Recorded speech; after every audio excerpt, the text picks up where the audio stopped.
الحمد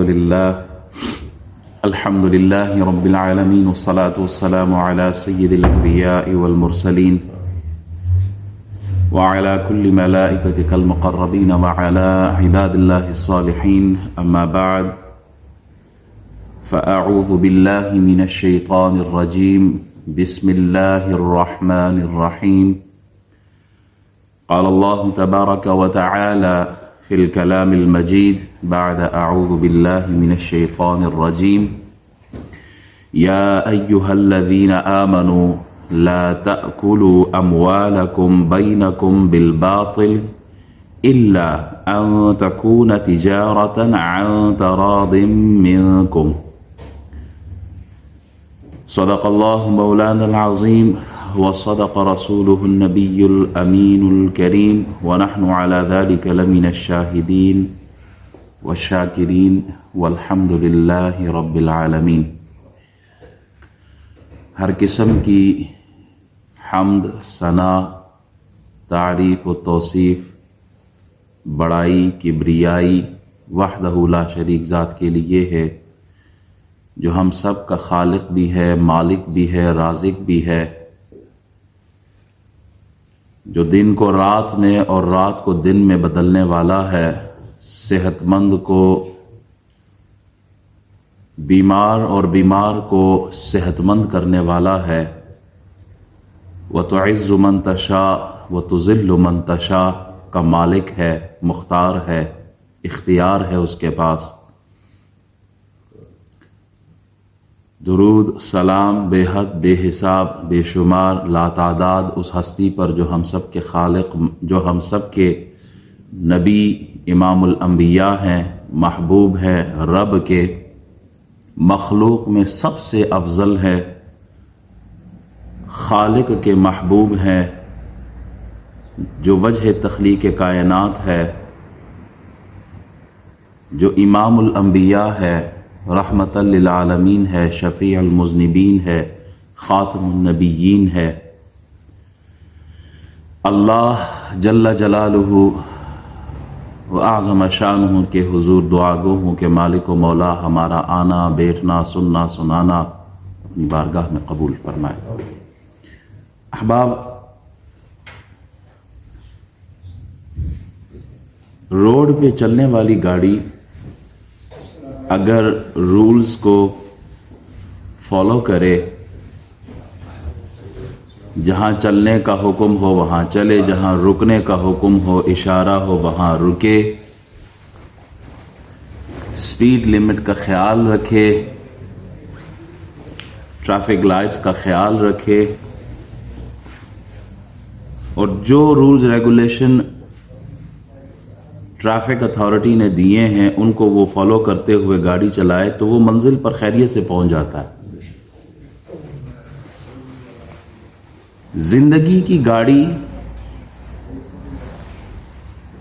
اگر دیے گئے رولز ریگولیشن کے مطابق چلائی جائے، وَمَا آتَاكُمُ الرَّسُولُ فَخُذُوهُ وَمَا نَهَاكُمْ عَنْهُ فَانْتَهُوا، جو تمہیں رسول دے وہ لے لو، اور جس چیز سے روکنے کا کہے، جس چیز سے منع کرے، جس چیز سے رکنے کا کہے، اور رک جاؤ، اس چیز کو چھوڑ دو جو چھڑوانا چاہے۔ زندگی کی گاڑی کو احکامات اللہ اور اس کے رسول کی طرف سے جو دیے گئے ہیں ان کو مانتے ہوئے زندگی گزارے تو پھر منزل مقصود مومن کا وہ کیا ہے؟ وہ جنت ہے۔ جنت کا سفر آسانی سے طے ہو سکتا ہے۔ اللہ کے احکامات مومن کے لیے اپنے منزل مقصود پر پہنچنے کے لیے ہے۔ نماز کا حکم ہوا، روزے کا حکم ہوا، عبادات کا حکم ہوا، اخلاق، معاملات کا، معاشرت کا، جس طرح ایک کتاب کی صورت میں احکامات دیے ہمیں، اگر ان کو اپنایا جائے، مانا جائے، عمل کیا جائے ان پر، تو پھر یہ زندگی بھی جنت ہی ہے. آج کے مسلمان نے سجدوں کو ہی اسلام سمجھ لیا ہے. بس جو نماز پڑھتا ہے بس وہ ہی پکا سچا سچا مومن ہے. باقی دین اسلام ایک طرف صرف نماز ہی ہمارے لیے اسلام بن گیا. فقط عبادات، فقط نماز پڑھنا یہ دین نہیں ہے. دین 5 شعبوں کا نام ہے. عقائد ہے، عبادات ہے، معاملات ہیں، معاشرت ہے، اخلاقیات ہے. یہ 5 چیزیں ہیں، ان کو دین کہا جاتا ہے. ہم دیندار اسے سمجھتے ہیں جو نماز پڑھتا ہے. ہم کہتے ہیں بہت نیک دیندار انسان ہے. کیوں؟ مسجد میں نظر آتا ہے 5 وقت نماز پڑھتا ہے. کیا پورا اسلام یہی ہے؟ صحابی رسول ہیں حضرت عبداللہ بن عمرو بن عاص رضی اللہ تعالی عنہ، بڑے صوفی منش انسان ہیں. بہت نمازیں ہیں، دن کا روزہ ہے، تعلیم و تعلم ہے، بس اسی کی طرف توجہ ہے. ان کے والد ان کی شکایت لے کے حضور کے پاس چلے گئے. ان کی شادی کرائی تھی نا، شادی کرائی تو الگ گھر میں رہنے لگے. کچھ دن کے بعد والد گئے پوچھنے کے لیے بیٹے کا پتہ کروں، بہو کا پتہ کروں، کیا حال ہے. جب ان کے گھر گئے تو بہو سے پوچھا کیا حال ہے، کہ سب خیر خیریت الحمدللہ. اپنے بیٹے کے بارے میں پوچھا کہ ان کا سلوک کیسے آپ کے ساتھ، طرز زندگی طرز عمل کیسا ہے.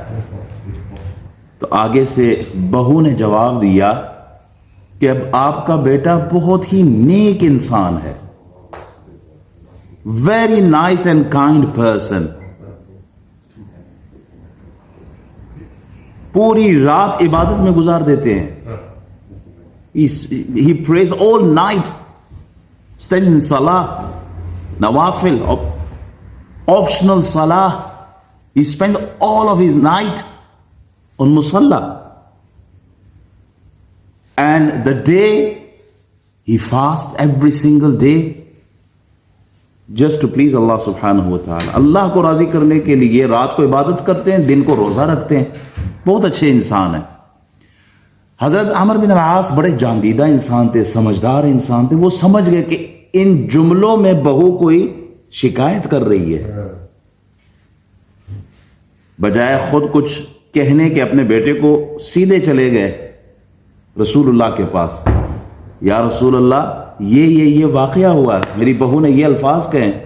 حضور نے حضرت عبداللہ کو بلایا، بلا کے ان سے پوچھا، کنفرم کیا، اور انہوں نے تصدیق کر دی کہ ہاں یا رسول اللہ ایسے ہی ہے. میں تو دن کو روزہ رکھتا ہوں، رات کو عبادت کرتا ہوں. ساری زندگی میرا چونکہ شوق ہے. وہ دور ہی ایسا تھا کہ جب رسول اللہ صحابی بنا دیتے تھے تو پھر صحابی کا اللہ سے لو لگانا، قرآن پڑھنا، نمازیں پڑھنا، روزے رکھنا، یہ صحابہ کا عمل تھا. آج ہم سے رمضان کے جو روزے ہوتے ہیں وہ بھی نہیں رکھے جاتے ہیں جو فرض ہوتے ہیں ہم پر. آج ہم سے فرض نمازیں نہیں پڑھی جاتی ہیں. صحابہ رات کو جاگ کر اکثر حصہ وہ مصلوں پر گزارا کرتے تھے. تو نبی اکرم صلی اللہ علیہ وسلم نے اس صحابی کو پوچھا کیا تمہارا عمل یہی ہے؟ اس کا یا رسول اللہ ایسا ہی ہے، میں تو روزہ رکھتا ہوں، دن میں رات کو عبادت کرتا ہوں. حضور نے منع فرمایا. حضور نے فرمایا تمہاری آنکھوں کا بھی تم پر حق ہے، تمہاری بیوی کا بھی تم پر حق ہے، تمہارے مہمانوں کا بھی تم پر حق ہے.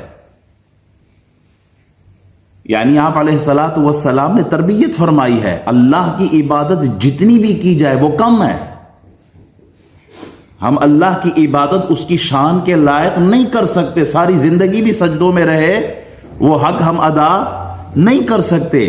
لیکن اللہ نے جس کے حقوق ہم پر فرض کیے ہیں ان حقوق کا ادا کرنا بھی ضروری ہے.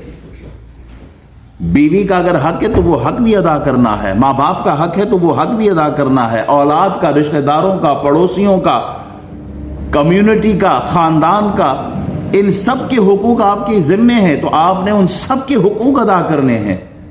اسلام ہمیں یہ سکھاتا ہے. دور خلافت حضرت فاروق اعظم رضی اللہ تعالیٰ عنہ کا واقعہ ہے کہ ایک عورت آئی اور شکایت کی اپنے ہسبینڈ کے حوالے سے کہ عبادت میں مصروف رہتا ہے. آپ نے بلایا اور پھر آپ نے ارشاد فرمایا 3 راتیں تمہیں اختیار ہے، لیکن 4تھی رات تم نے اپنے بیوی کے پاس جانا ہے رات کو، کیونکہ یہ اس کا حق ہے. تو احباب، دین کے جو شعبے ہیں، جس طرح عبادات اہم ہے، اخلاقیات اہم ہے، اسی طرح معاملات کی بھی اہمیت ہے. ہم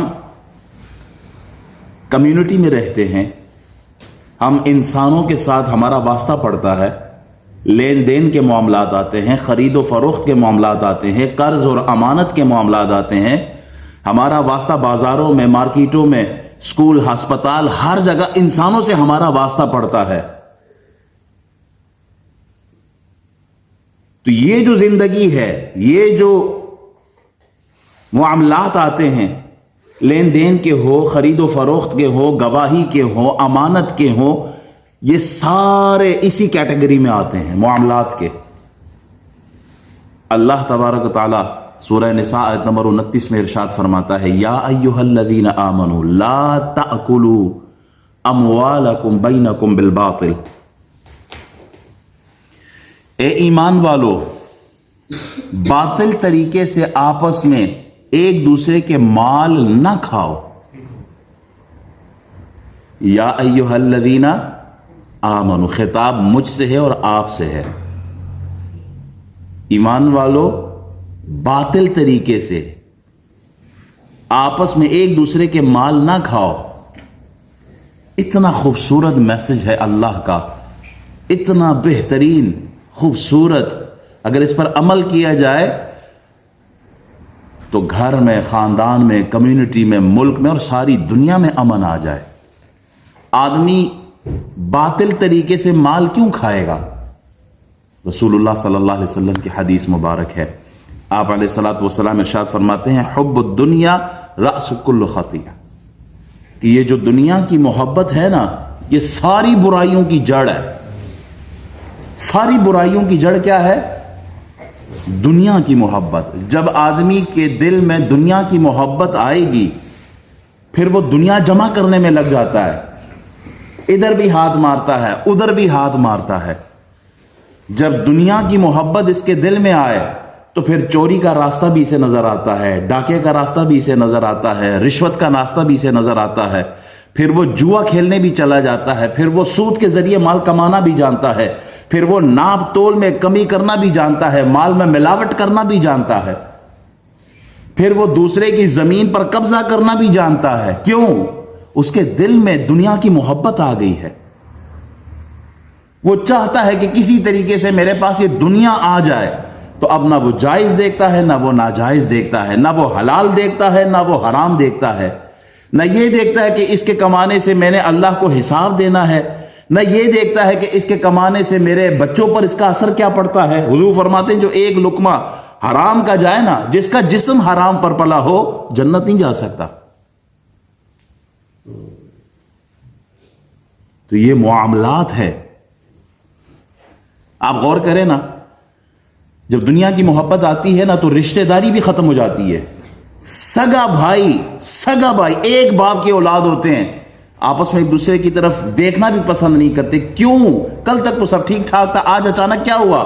باپ دنیا سے چلا گیا ہے تو پھر وراثت پہ جھگڑے شروع ہو گئے، مال پہ جھگڑے شروع ہو گئے. یہ تیرا ہے، یہ میرا ہے، وہ گھر اس کا، یہ گھر. سگا خون ہے، سگا بھائی ہے، ایک ماں کے پیٹ سے ہیں دونوں. لیکن دنیا کی محبت آ گئی ہے تو رشتہ داری بھی ختم ہو گئی.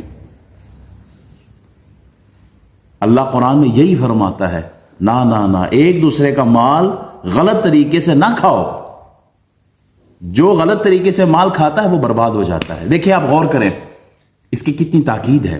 قرآن مجید فرقان حمید کی سب سے بڑی آیت، لینتھ وائز، جس میں احکامات ہیں، جس میں تفصیل ہے، اصول ہے.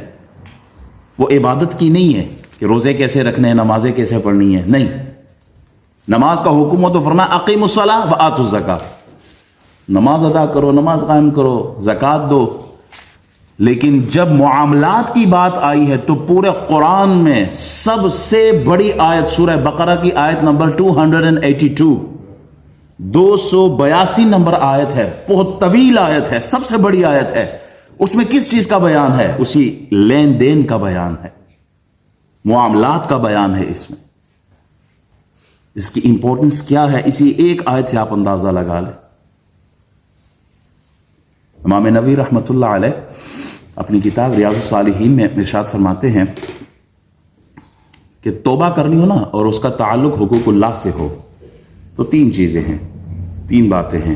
جو گناہ کر رہے ہو اس کو چھوڑ دو، جو ہو چکا ہے اس پہ پشیمان رہو، ندامت ہو، افسوس ہو کہ میں نے یہ کیا کر دیا ہے، اور تیسری بات یہ کہ فیوچر میں وہ نہ کرنے کا ارادہ ہو، عزم ہو، نیت ہو کہ میں کبھی نہیں کرنا۔ توبہ کے لیے کتنی چیزیں بیان فرمائی؟ تین۔ جو ہو چکا اس پہ کیا کرنا ہے؟ جو ہو چکا اس پہ کیا کرنا ہے؟ یا اللہ جو ہو چکا معافی مانگتا ہوں، دوبارہ اس پہ پشیمان ہو، ندامت ہو، آنسو بہائے، اللہ جو میں نے کیا مجھے معاف کر دے، میں نہیں کرنا دوبارہ۔ تیسری بات کہ فیوچر میں کبھی نہ کرے۔ امام فرماتے ہیں اگر اس معاملے کا تعلق اگر کسی بندے سے ہو تو پھر چوتھی چیز بھی ہے، وہ کیا ہے؟ فرمایا آپ اس یا تو وہ بندہ وہ حق معاف کر دے اپنا، یا اس کا بدلہ دیا جائے اس کو، تب جا کے آپ کا توبہ جو آپ توبہ کر رہے ہیں یہ اس کی شرائط پوری ہوں گی۔ اتنی اس کی اہمیت ہے۔ ہم جب مدرسوں میں پڑھنے والے ہوتے ہیں علماء میں ایک بڑی اہم کتاب ہے ہدایہ، اس کی 4 جلدیں ہیں۔ ایک جلد کا تعلق عبادت سے ہے اور باقی 3 جلدوں کا جو تعلق ہے نا، 3 والیومز 4 والیومز پر وہ کتاب پڑھائی جاتی ہے، بڑی کتاب ہے۔ ایک کا تعلق فقط عبادات سے ہے اور 3 جلدوں کا 3 والیومز جو ہیں وہ کیا ہے؟ معاملات ہے۔ 75% جو آپ کو پڑھایا جاتا ہے آپ کا دین وہ معاملات سے ریلیٹڈ ہے۔ حضور علیہ السلام مجلس میں بیٹھے ہوئے، صحابہ بیٹھے ہوئے، جنازہ آیا، یا رسول اللہ جنازہ پڑھانا ہے۔ حضور پوچھتے ہیں اس پہ کوئی قرض تو نہیں ہے کسی کا؟ یا رسول اللہ نہیں، قرض تو کوئی نہیں ہے۔ اللہ اکبر، جنازہ پڑھا دیا۔ دوسرا جنازہ ہے، یا رسول اللہ جنازہ پڑھانا ہے، اس پہ قرض تو نہیں ہے؟ ہاں یا رسول اللہ قرض ہے اس کے اوپر۔ اچھا اس نے پیچھے کوئی مال رکھا ہے، چھوڑا ہے کہ نہیں؟ ہاں یا رسول اللہ چھوڑا، 3 دینار چھوڑے، ٹھیک ہے نماز پڑھاؤ۔ اللہ اکبر، یعنی قرض اسے ادا ہو جائے گا۔ ایک اور جنازہ آیا، یا رسول اللہ جنازہ پڑھا دیں، اس کے اوپر کوئی قرض تو نہیں ہے؟ ہاں یا رسول اللہ قرض ہے۔ کوئی مال چھوڑا ہے؟ یا رسول اللہ مال تو کوئی نہیں چھوڑا۔ کہا تم لوگ اس کا جنازہ پڑھو، میں نہیں پڑھانا۔ ہمارے نزدیک قرض کی کیا ویلیو؟ ٹھیک ہے قرضہ لے لیا، دے دیں گے، نہیں دیا موت آ گئی گئے، قرض کی کوئی ویلیو نہیں ہے۔ حضور جنازہ نہیں پڑھا رہے اس آدمی کا۔ صحابی رسول حضرت ابو قتادہ کھڑے ہو گئے، یا رسول اللہ اس کی طرف سے جو بھی قرضہ میں ادا کر دوں گا۔ اس کے بعد حضور علیہ السلام نے اس کا جنازہ پڑھا۔ احباب، ہماری نظر دنیا پر تو ہے، مال پر تو ہے، آخرت پر نہیں ہے۔ رسول اللہ صلی اللہ علیہ وسلم ایک جگہ سے گزر رہے نا، کوئی دکان تھی، کوئی جگہ تھی جس میں غلہ لگا ہوا ہے، ڈھیر پڑا ہوا ہے۔ حضور نے ہاتھ ڈالا اس کے اندر تو اوپر تو وہ سوکھا سوکھا رکھا ہوا تھا، نیچے ہاتھ گیا نا تو حضور کی انگلیاں مبارک جو تھی وہ تر ہو گئی پانی سے۔ حضور نے فرمایا یہ کیا ہے؟ کہا یا رسول اللہ بارش ہو گئی تھی تو وہ بھیگ گیا ہے۔ حضور نے فرمایا تو جو نیچے اس کو اوپر کیوں نہیں رکھا ہے؟ تاکہ لوگوں کو نظر آئے جو تم بیچ رہے ہو۔ آج ہم اپنا کمال سمجھتے ہیں، انگور کی پیٹی ہو، مالٹے ہو، آم ہو، جو اچھے اچھے ہوتے ہیں وہ ہم اوپر رکھ دیتے ہیں، اور جو کھانے والے نہیں ہوتے ہم اس کو نیچے رکھ دیتے کہ پیٹی نکل جائے کسی طریقے سے۔ یہ تو دھوکہ ہے، فراڈ ہے، جھوٹ ہے۔ من غشنا فلیس منا، حضور نے فرمایا جو دھوکہ دے کسی کو، فراڈ کرے، وہ ہم میں نہیں ہے۔ جو دوسروں کو چیٹ کرے، مال کمانا ہے۔ وہ ایک آپ لوگوں نے بھی دیکھی ہوگی وہ ویڈیو، وہ کوئی ٹماٹر بیچنے والا، ریڑھی پہ کام کرنے والا، ریڑھی والا، وہ آدمی اسے کوئی ٹماٹر یا فروٹ جو بھی دیتا ہے وہ تھیلی میں ڈالتا جاتا ہے، ڈالتا جاتا ہے، ڈالتا جاتا ہے۔ جب دینے کا وقت آیا تو وہ تھیلی نیچے گئی اور دوسری جو اس نے پہلے بھری ہوئی تھی وہ پکڑا کے دے دیتا ہے۔ یہ کرپشن نواز شریف نہیں کر رہا، یہ کرپشن جو ہے وہ آدمی کر رہا ہے جو ریڑھی لگائے ہوئے ہے۔ ہمیں ان کی کرپشن تو نظر آتی، ہم اپنی کرپشن کیوں نہیں ہمیں نظر آتی؟ ساری دنیا کی طرف ہم نے انگلی یوں کی ہوئی ہے کہ وہ فلانا ایسا، وہ فلانا ایسا، وہ فلانا ایسا. اور جو بھائی آپ خود کیا کر رہے ہو اپنے کردار پہ بھی تو نظر ڈالو ذرا. معاملات کی اہمیت ہے، اللہ رسول اس کے بارے میں پوچھیں گے. وَيْلٌ لِّلْمُطَفِّفِينَ، ہلاکت ہے ان لوگوں کے لیے، ویل ہے ان لوگوں کے لیے جو ناپ تول میں کمی کرتے ہیں. حضور جب مدینہ شریف آئے نا تو مدینہ شریف کے جو لوگ تھے وہ ناپ تول میں بہت کمی کرتے تھے. یہ آیت نازل ہو گئی، اس کے بعد مدینے والوں نے پھر ناپ تول میں کمی نہیں کی. ابو جو ہے نا ایک آدمی تھا، وہ اسے 2 پیرامیٹر رکھے ہوئے تھے، 2 سکیل رکھے ہوئے تھے. ایک پہ جب لیتا تھا اور دوسرے پہ دیتا تھا. جب لینے والا ہوتا تھا اس کو تو پرفیکٹ رکھا ہوا تھا، اور جو دینے والا تھا نا اس میں اس نے کرپشن کی ہوئی تھی. احباب، رسول اللہ صلی اللہ علیہ وسلم ارشاد فرماتے ہیں جس قوم میں لین دین میں کرپشن آ جائے نا، جو قوم لین دین میں گھپلا کرے، اللہ ان کے دشمنوں کا رعب ان کے دلوں پہ ڈال دیتا ہے. آج ہم اسی لیے تو دبے ہوئے ہیں، کبھی امریکہ سے ڈرتے ہیں تو کبھی فلانے سے ڈرتے ہیں تو کبھی روس سے ڈر رہے ہیں تو کبھی ادھر. ہماری یہ خارجہ پالیسی تو ویسے ہی کوئی نہیں ہے، فورن پالیسی ہماری کیا؟ کیوں ہم ادھر سے بھی ڈر رہے ہوتے ہیں، ادھر سے بھی ڈر رہے ہوتے ہیں. من حیث القوم ہمارے اندر جو خامی ہے ہمیں وہ نظر نہیں آ رہی. حضور سید عالم صلی اللہ علیہ وسلم فرماتے ہیں سود عام ہو جائے تو پھر موت بھی عام ہو جائے گی. جس قوم میں سود عام ہو جائے وہاں موت بھی عام ہو جائے گی. پھر فرمایا ناپ تول میں جو کمی کرتے ہیں نا وہاں رزق گھٹا دیا جاتا ہے. ہم تعویذ ڈھونڈ رہے ہوتے ہیں، مولوی صاحب رزق میں کمی آ گئی، رزق میں کمی آ گئی ہے. اور پہلے دیکھو تو صحیح اپنی زندگی میں، اگر آپ مزدور ہو، مزدوری پراپر کر رہے ہو. ابراہیم بن ادم کے لیے میں نے کتاب میں پڑھا، وہ پورا دن مزدوری کرتے تھے، بعض اوقات مزدوری بھی نہیں لیتے تھے. کہتے تھے کہ کہیں مجھ سے کوئی ٹائم میں اوپر نیچے تو نہیں ہو گیا، کئی معاملات مزدوری کے ہیں اس میں کئی میرے کام میں خامی تو نہیں آئی ہے، میں ڈرتا ہوں کہ اس کا حساب نہ دینا پڑے. وہ مزدوری بھی نہیں لیتے تھے اسی خوف کی وجہ سے. آپ علیہ السلام فرماتے ہیں کہ جب کسی قوم میں ناحق فیصلے ہونے لگے نا تو پھر خون ریزی عام ہو جائے گی وہاں. اور پھر آخر میں آپ فرماتے ہیں جب لوگ بد عہد ہو جائے، وعدہ خلافی ہو جائے، امانت نہ رہے ان لوگوں میں، تو پھر کیا ہوگا؟ ان پر دشمن مسلط ہو جائے گا. ہمیں اپنی زندگی دیکھنی ہے. ہم اپنی زندگی میں بعض اوقات آدمی کنسیڈر ہی نہیں کر رہا ہوتا اور اس کی زندگی میں وہ گناہ ہو رہا ہوتا ہے. تو ہمیں اپنی زندگی بدلنی ہے. صرف نمازوں پر نہیں ہے میرے بھائی کہ ہم نے فقط نماز پڑھ لی تو ہم پکے عابد ہو گئے، نہیں. امام غزالی کا وہ جو روایت آپ نے احیاء العلوم میں لکھی ہے، آپ فرماتے ہیں ویسے تو عموماً یہی ہوتا ہے نا کہ جس شخص کے سر پہ امامہ ہو، پگڑی ہو، جبہ ہو، داڑھی ہو تو ہم کہتے ہیں یار یہ بہت نیک آدمی ہے، نیک دیندار انسان ہے. حالانکہ یہ غلط ہے. دینداری کا تعلق سجدوں سے نہیں ہے. دینداری کو پرکھنا ہے تو پھر اس کے معاملات کو چیک کرو، اس کے معاملات کیسے ہیں. فلانا لیڈر جو ہے وہ بڑا ایماندار آدمی ہے، اس کے ایمانداری کی تو مثالیں ہیں فلانی جگہ او بھائی اس کے معاملات چیک کرو. جب معاملات چیک کرو گے تو پھر سارا کچھ سامنے آ جائے گا. امام غزالی فرماتے ہیں حضرت عمر رضی اللہ تعالیٰ عنہ کے عدالت میں کسی آدمی نے کوئی گواہی دینی تھی. گواہی دینے کے لیے گواہ آ گیا. جب گواہ آیا تو حضرت عمر نے پوچھا کہ اس گواہ کو کون جانتا ہے؟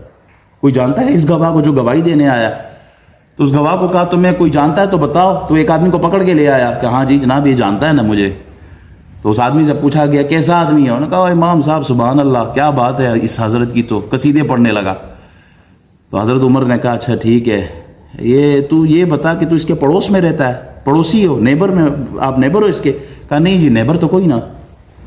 اچھا چلے آپ نے کبھی اس کے ساتھ کبھی کوئی سفر کیا ہے؟ کہیں نکلے ہو باہر؟ نہ جی سفر بھی کوئی نہیں کیا ہے. آپ نے نہ سفر کیا اس کے ساتھ، نہ آپ اس کے پڑوسی ہو. آپ نے کوئی کاروبار کیا، کوئی لین دین ہوا اس کے ساتھ؟